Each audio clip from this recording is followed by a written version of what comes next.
Israel Iran സംഘർഷം കൂടുതൽ രൂക്ഷമാകുന്നു. ഒരു വമ്പൻ യുദ്ധത്തിലേക്ക് തന്നെ ഇത് പോകുന്നു എന്ന സൂചനകളാണ് ഇപ്പോൾ പുറത്തു വരുന്നത്. സംഭവം വേറൊന്നുമല്ല, അമേരിക്കയുടെ എയർ ബേസുകളെ ഇറാൻ ആക്രമിച്ചിരിക്കുന്നു എന്ന ഒരു റിപ്പോർട്ട് ഇപ്പോൾ പുറത്തു വരുന്നുണ്ട്.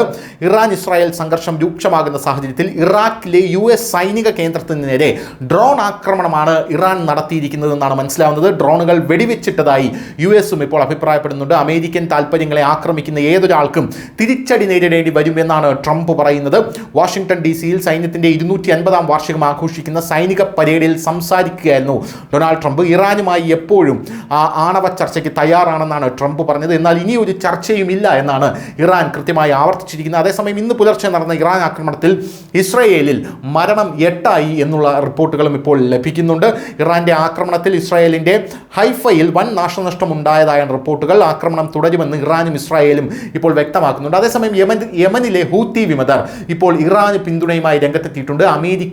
അമേരിക്കയുടെ എയർബേസുകളിൽ, ഇറാഖിലെ എയർബേസുകളിൽ ഇറാൻ ആക്രമണം നടത്തിയെന്നറിഞ്ഞാണ് ഹൂത്തി വിമതർ ഇപ്പോൾ ഇവർക്ക് പിന്തുണയുമായി, ഇറാന് പിന്തുണയുമായി രംഗത്തെത്തിയിരിക്കുന്നത്. നമുക്കറിയാം, ഹൂത്തി വിമതരെ ഏറ്റവും അധികം നശിപ്പിക്കുന്നത് അമേരിക്കയാണ്. അമേരിക്ക ഇടയ്ക്കിടയ്ക്ക് അവിടെ വ്യോമാക്രമണം യമനിൽ നടത്താറുണ്ട് എന്നുള്ളത് നമുക്ക് എല്ലാവർക്കും അറിയാവുന്ന ഒരു വസ്തുതയാണ്. എന്തായാലും കഴിഞ്ഞ ദിവസം ഇറാഖിന് മാത്രമല്ല ഇസ്രായേലിനെ സപ്പോർട്ട് ചെയ്യുന്ന ഫ്രാൻസിനടക്കം വലിയ രീതിയിലുള്ള താക്കീത് കൊടുത്തിരുന്നു. നിങ്ങൾ ഈ രീതിയിൽ മുന്നോട്ട് പോവുകയാണെങ്കിൽ ഞങ്ങൾ നിങ്ങളെയും എന്നുള്ള രീതിയിലാണ് ഇറാൻ അവർക്ക് മുന്നറിയിപ്പ് കൊടുത്തിരുന്നത്. അതിനുശേഷമാണ് ഇപ്പോൾ കൂടുതൽ ശക്തമായ ആക്രമണങ്ങൾക്ക് ഇറാൻ മുതിരുന്നു എന്നുള്ള റിപ്പോർട്ടുകൾ നമുക്ക് ലഭിക്കുന്നത്. അതേസമയം ഹൂത്തികൾക്കും ഇറാൻ രഹസ്യമായിട്ടുള്ള വിവരം നൽകിയിട്ടുണ്ട് ആക്രമണം കടുപ്പിക്കാൻ. അങ്ങനെ ഇസ്രായേലിൻ്റെ 4 ഭാഗത്തു നിന്നും ഇസ്രായേലിനെ അടിക്കാനുള്ളൊരു തീരുമാനമാണ് ഇപ്പോൾ ഇറാൻ എടുത്തിരിക്കുന്നത് എന്നാണ് നമുക്ക് മനസ്സിലാക്കാൻ സാധിക്കുന്നത്. നേരത്തെ ഫലസ്തീന് നൽകിയ പിന്തുണ തങ്ങളുടെ സഹോദര രാജ്യമായ ഇറാന് വേണ്ടിയും നൽകുമെന്ന് ഹൂത്തികൾ ഇപ്പോൾ വ്യക്തമാക്കിയിട്ടുണ്ട്.